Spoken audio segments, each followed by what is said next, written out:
talked about it. Breach of contract is it's scary. It's a lot of money too. It's a lot So of money. so to the people who were going to attend that, maybe there's crossover here and that. Support them. They are going to need it. I seriously hope that they can continue and that other conventions that may get affected and may get forced to potentially postpone or cancel, I hope that their attendees support them monetarily too, because they will need it. It's really unpredictable right now. Yeah. Yeah, That's I hate being serious like that, but it concerns me. Well, It's that's one of the things that's so scary right now because like all of us love convention scene so much. That much is obvious. There's a reason we put so much of ourselves into it. And I think that's the reason why it's hard, and I would argue a lot harder for people like us when we see what's happening, because we kind of know from our experience, especially now having staff, happen/will happen. So when we see negative comments online about or why they're doing it, or they have to do policies or things like that, that hurts and that stings, because it's like nobody wants to have to force people. The reality of the situation is we have no choice. Like the only way to even run right now is to have some kind of policy, or else you're basically risking almost everything. A lot of ships still have mask mandates and such. Even things like that, where it's a bummer to have to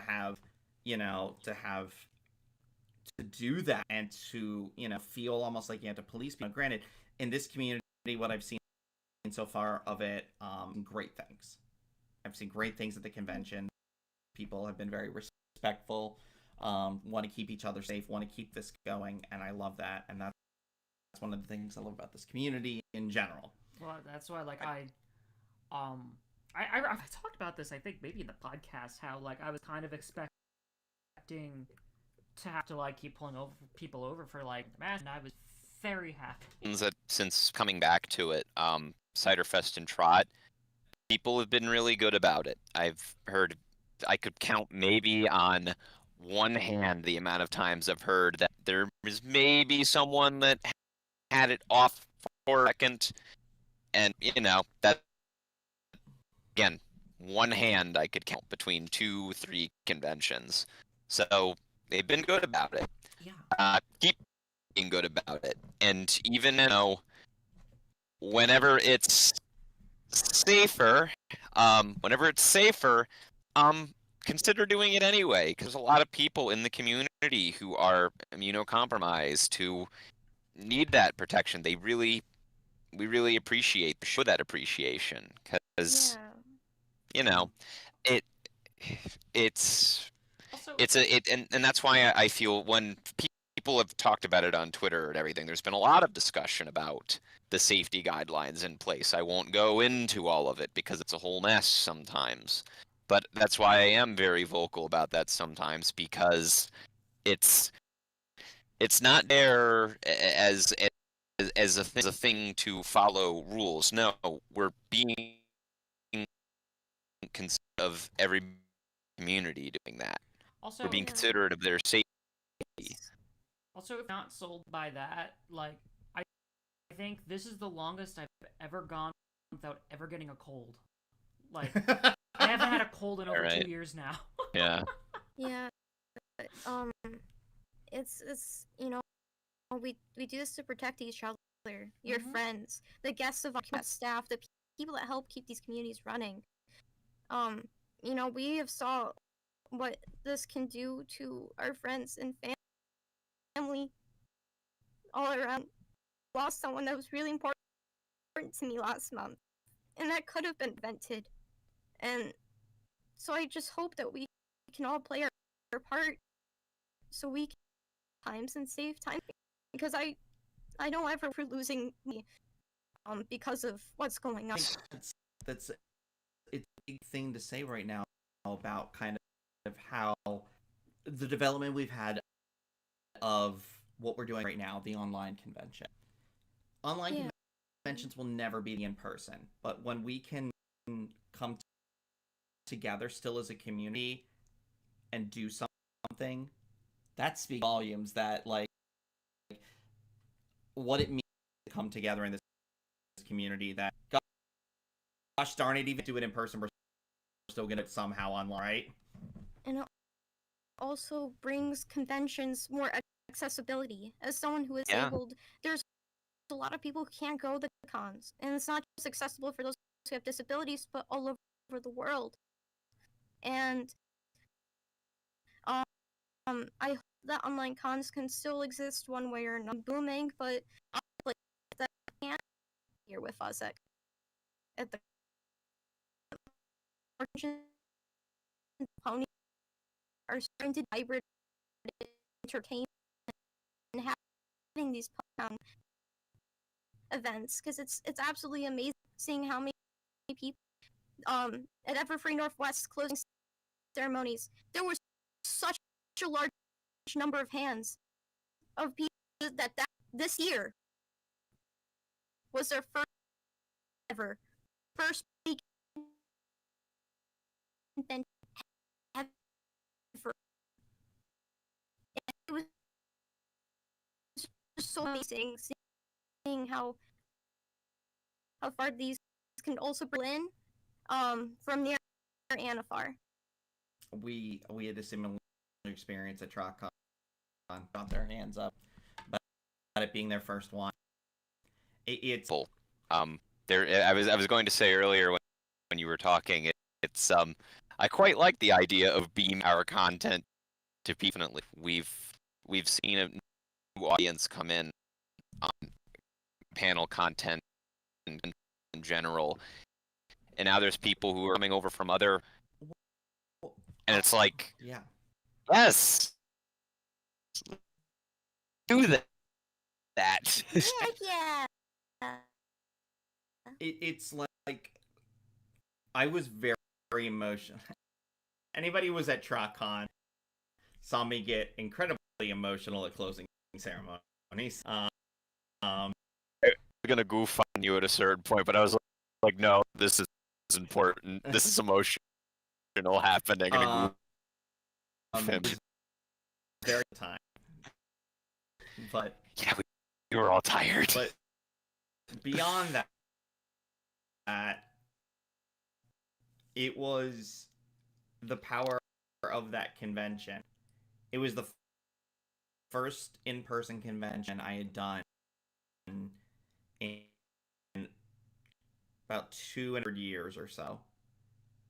And in that time, do online convention scene like we've been doing, I've been able to meet people online, digitally, interact with people from all over, from like all over America, Canada, Europe, and Australia, and then to meet people, like just the real.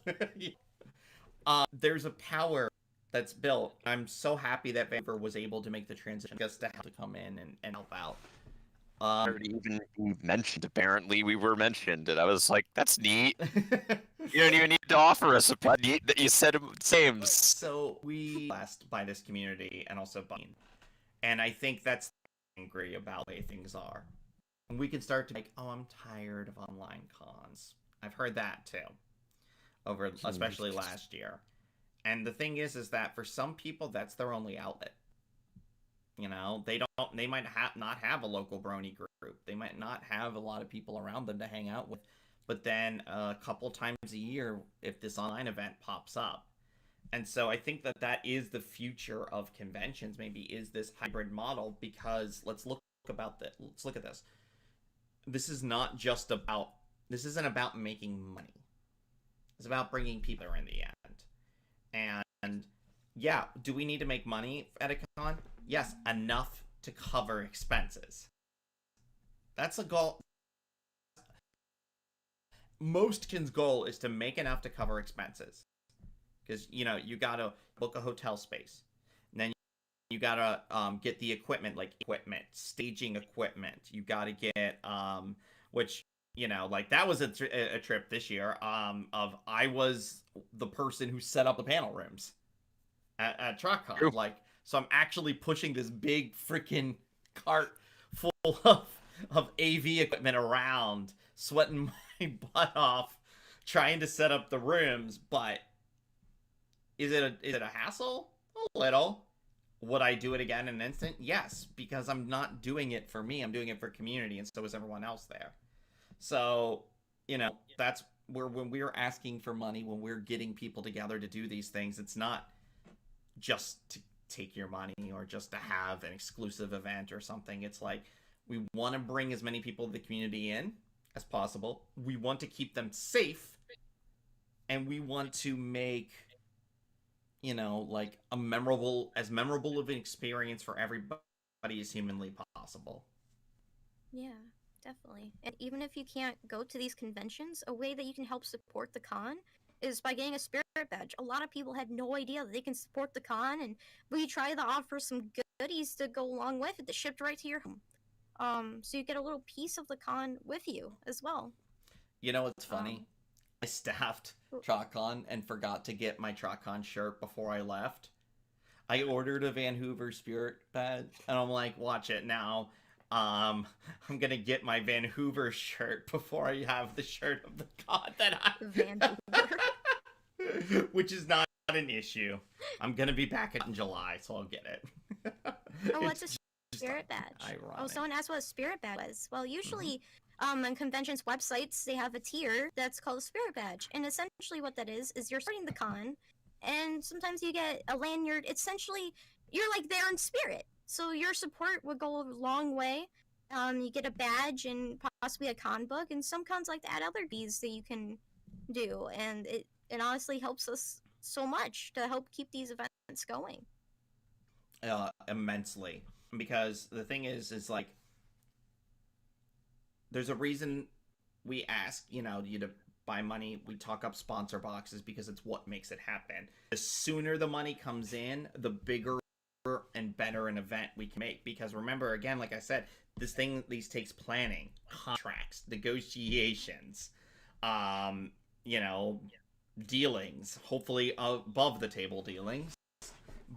But just, what I mean, like the everyone has to put in some effort. And I gotta say, I give mad props to those. I know, Rose, you were one of the guest handlers, for example, at TrotCon. So, that's part of it too, is making sure that we can bring on a staff and a team of people who are gonna make sure everyone is having a good time and staying safe. And that's a big role. Like, I know, especially like during the autographs, I know like Ellie got that big just haul from Party City, and just we tried to go make the autograph table like a nice fun place where everyone could just kind of chill while they wait.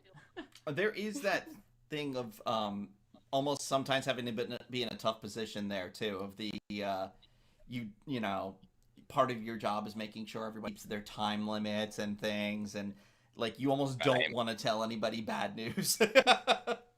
Yeah. But I think the one thing before we have to wrap up, because I think we got about 10 minutes left. Oh, dang. Is I know Went it goes quick. by so fast. It really does. That's another thing. The power of the convention seemed to inspire, because I know it did me. And I definitely speak to that, but I figured I'd give you guys an opportunity if you wanted to speak on what the convention scene has meant to you. Without conventions, without me stepping in the BronyCon, like if you guys saw my panel earlier, it changed my life. I wouldn't be doing art full time. I wouldn't be doing convention art full time. It's a giant volunteer gig, but the support, that I got from it keeps me going, and mental health, it helped me so much. And now I got to meet these wonderful friends here, and I never really had friends. I never got to say the word friends really until this year, and it means so heckin' much. And I just want to thank y'all for creating such an unforgettable experience. And I came late in this convention game, but hey, I'm enjoying it so much to spend time to be with everybody here. Oh, who put this bowl of onions here? Onions No. have layers, my dear fox. I have layers. I'm an ogre. Wow, I'm really embodying TrotCon there. Yeah, similarly, I was a very different person before I started running programming. Found conventions, ran programming at conventions before I was asked to. If you ask 2012 Thoth to run TrotCon Twitter, that'd be a very different Twitter feed. But through all of that, through running content, finding a way to express myself, finding a way that I could make people laugh and entertain them, that was invaluable, you know. That really did change my life for the better. I work in television now, mostly because of me finding that fun to work in that.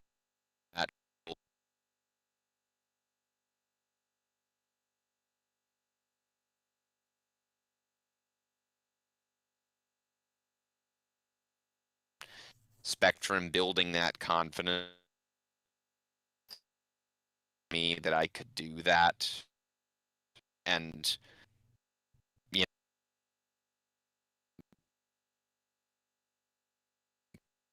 communicate with people, and without being able to communicate, I wouldn't working with thrift ponies and everything.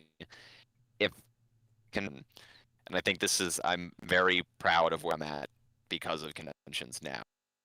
I have a great gig running a Twitter feed. That's a lot of fun. I run it with Luckrock Single. That's an immense amount of fun. It's an immense amount of fun getting to run programming and goofing off with you all at every convention. That is what me just planning, putting together content that drives me even now.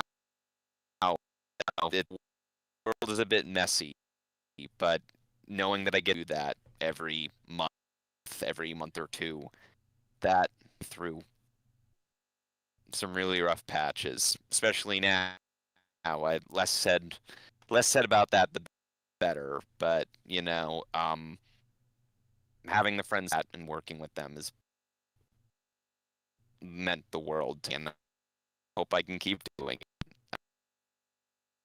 I'm still really committed to it. I plan my life around it now because I love it. And I love you.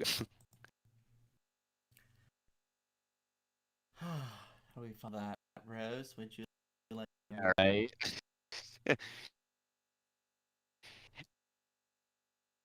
After you. You want to talk a little bit about how conventions have inspired you?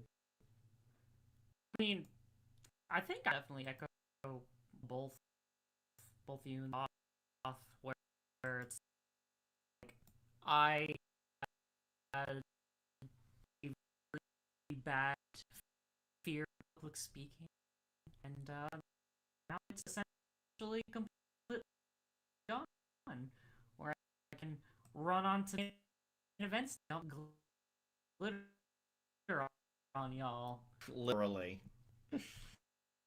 And it's just Dress. I look back like 5+ years ago, and I've been able to do that. Now it's just like, there's Same. the feel of community and just all friends. Made so many friends.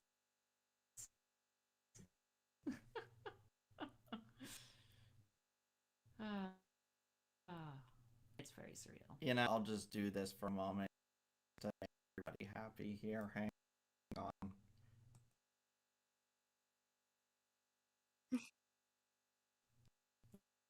That was That was fun. So, I sat there waving a yellow towel over my head. It was great. So, I okay, just- we're very close to time, so I'm gonna try and contain myself as much as I can.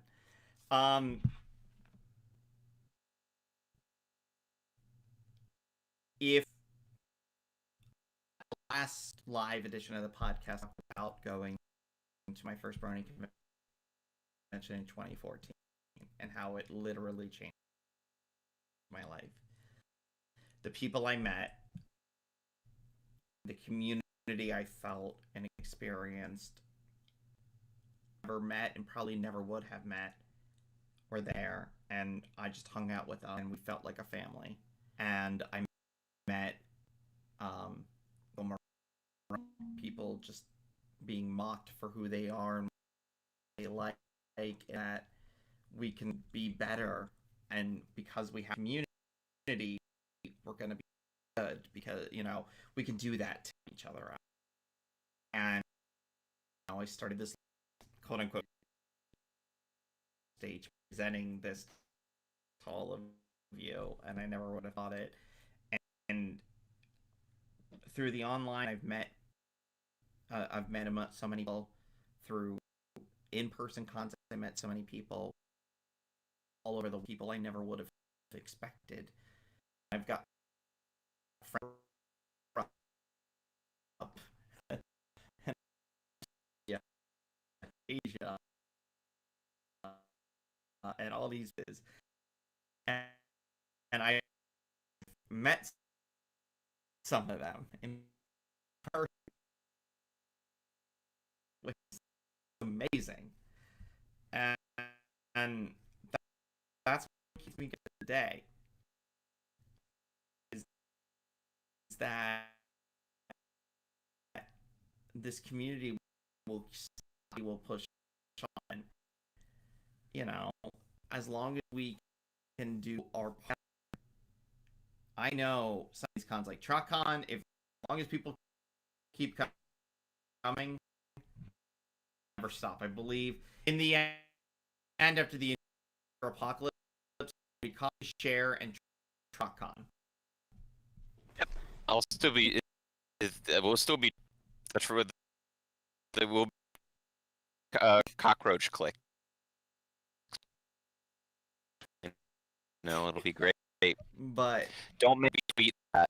I just put it into reality. I said that. I love you guys in the community. I believe in every single one of you here.